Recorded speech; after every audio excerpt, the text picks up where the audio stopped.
नमस्कार मु सुदर्शन गिली विप्लवी कविता यूट्यूब चैनल को स्वागत जनाऊँगी।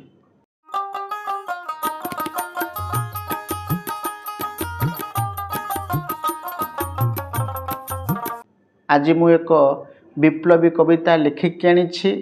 मो कवितार शीर्षक होउछि ओडिया सिनेमा। एटी ओडिया चलचित्र निर्माण हौ कि न हौ कलाकार भितरे नीतिदिन विवाद रही थाउ।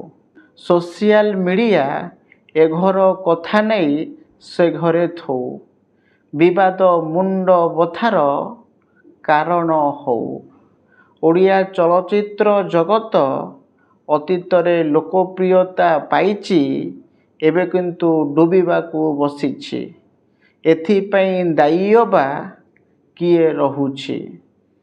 पूजा परबरे गोटे अधे सिनेमा आसुछि सेथिपाई बहुदिन धरी विवाद लागी रहुछि। चलचित्र निर्देशक गोटिए कथा कहुछि, हिरो हिरोइन ता कथा काटी अन्य गोटिए मंतव्य दउछि। अभिनय करि नथिबा कलाकार मध्य सेथिरे मुंड पुराउछि, विवादीय मंतव्य रखुछि।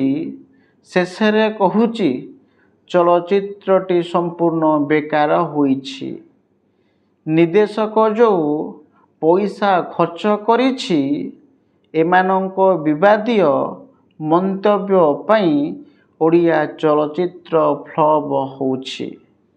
ओडिया चलचित्र रे मौलिक कहानी एई किछि दिन हेला आरंभ होइछि। हुएत सिनेमा जगत रे नुआ अध्याय सृष्टि होबाकू जाउछि। सबु कलाकार एक हुओ एबे तो गोड़ भिड़ा भिड़ी प्रकृति छाड़।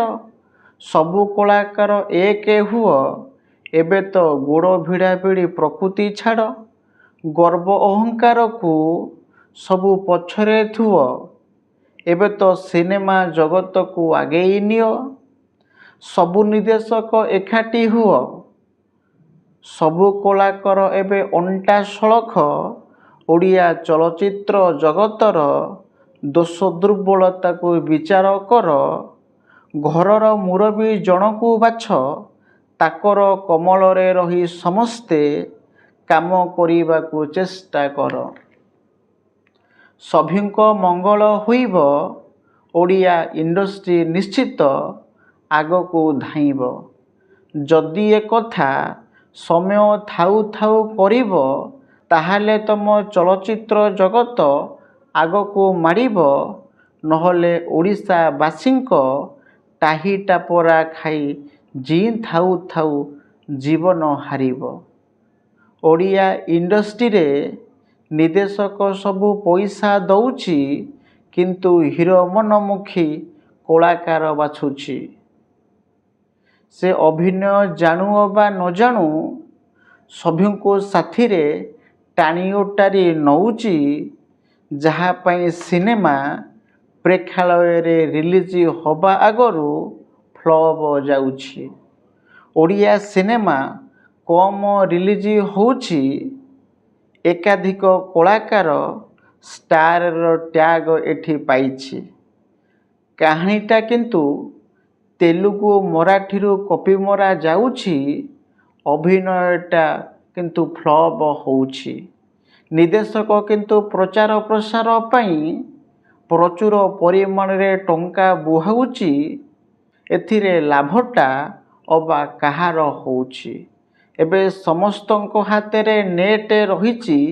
एबे समस्तंको हातरे नेट रहिछि। केई मुहूर्त रे को विषयटा कोठारो कॉपी होइछि ता सठिक भाबरे जणा पडुछि। एबे ते अत्यंत सुधारी जाओ, तुम मंगल पई मु लिखुछि।